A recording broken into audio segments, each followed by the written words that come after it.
Y'all, welcome back. This is your girl Phoenix Alexander. Today I wanna have a little candid chat about Miss Summer Walker. Okay. So Summer Walker is a newer R&B artist. I want to say she's been out for probably the last 3 or 4 years now. Um, she had a first album that did really, really well for her called Over It.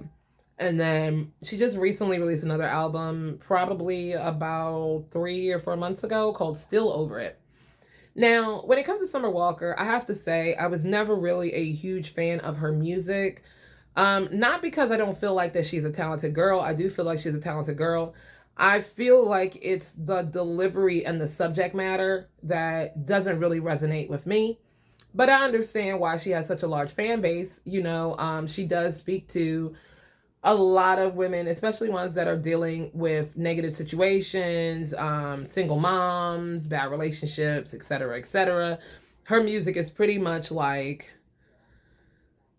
a soundtrack to dealing with toxic relationships. So it's not really something that I gravitate towards, but there are a few songs that she's had that I have liked or whatever. I can definitely respect her talent as an artist. So the reason why I want to talk about the issue with Summer Walker right now is because I feel like it's the same exact issue that we ran across with SZA not too long ago.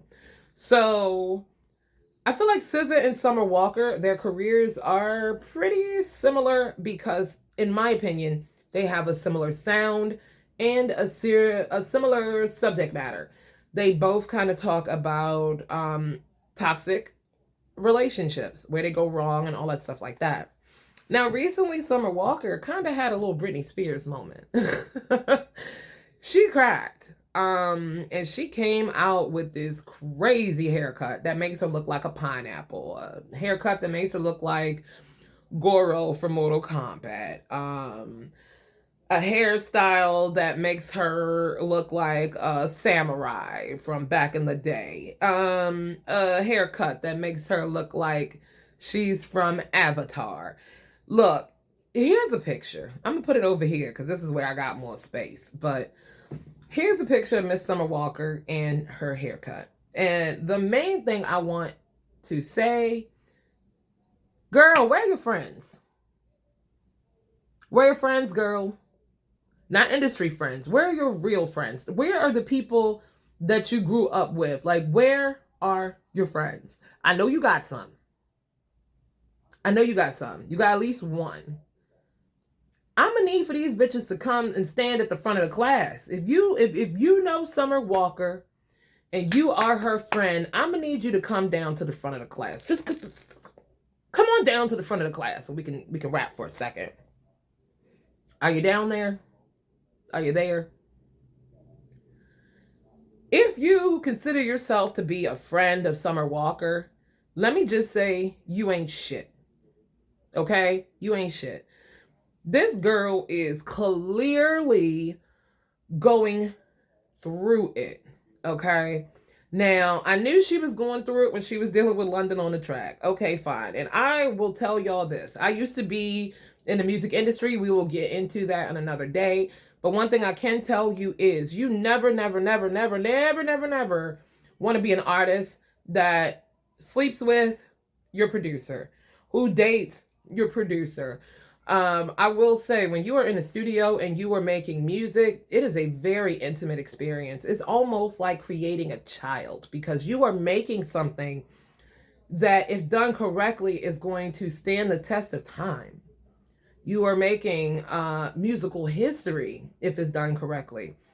It is hard to have that kind of dynamic where you are literally breathing life into nothing and creating something and not feel a certain level of closeness. Now, the problem that comes in is that producer feels that level of closeness with anybody that they're creating with, especially when it is a male and female type of connection. It is so easy to catch feelings for a person that you are creating music with. And you need to have people in your life that are like, yo, when you go into that room or when you go into that building, it's a fantasy. It's literally like being an actress where you have to put yourself in the emotional mind space of whatever you are singing about, whatever you are rapping about, whatever you are writing about, whatever you are producing. You have to be there.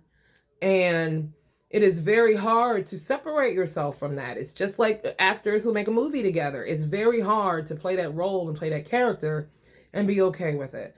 So Summer fell in love with London and they wound up having a baby together, a very beautiful baby. And unfortunately, things did not work out, which is the way of things, because you are connecting with a creator and they are in love with their creations. That's all this is to them. Like, they are only in love with what they are able to create. And because you are already here and they didn't create you, that love will not extend to you. And that's something that I find with all musicians, all actors, all people who have to put their mind state into another person's in order to get their job done. It's very hard to connect with them on an emotional level. So you got Summer, who has her emotions tied into this man. She has a baby. She has a career that's taking off. And it is too much hitting her on all sides. Like, it's a lot. It'll make anybody crack. Where are your friends? Somebody should be there to help you get yourself together. And anybody that says they're your friend, you need to cut them off right now, because they're not. There's no reason why you should have took shears to hair and called your friends and they didn't come over there and give your ass a hug. This is a cracking type of thing. It's easy to laugh at it and be like, girl, what are you doing? You look a mess. But when you get to that mental state where it's just too much, you don't care anymore. You don't care about the fact that you're going around looking like SpongeBob's fucking house. You don't care. So she needs to have that good support system, people that will come around and that will actually care about her. Not care about the fact that she's Summer Walker, but care about the fact that she's a human being who is obviously going through something.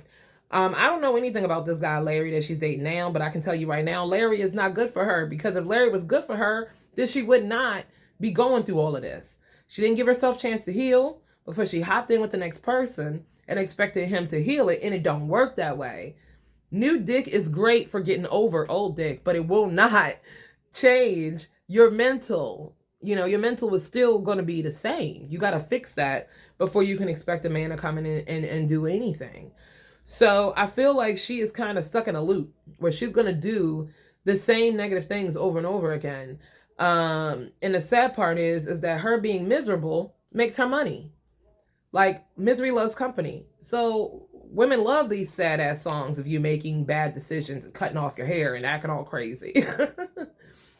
Take some time off and sure enough, do some self-care. Like, sure enough, like, stay off of social media and just live your life for a minute. Figure out what you want will make you happy, because this ain't it, sis. This ain't it. Like, I really don't feel like the streets can take you getting another goddamn tattoo of some random man on your face.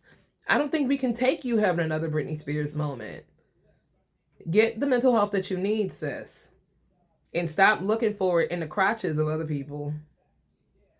All right, that's it, y'all. I just wanted to get into that because I feel like a lot of us women, we do the same thing. Like, we find somebody and we expect that penis to solve our problems, but it don't. You are toxic, so you have to fix your toxic nature. Nobody can do that for you. So, like, comment, subscribe. Let me know how you feel at the bottom. Let's get into this. Let's have a discussion. Okay. So, yeah. Bye. I'll catch y'all next time.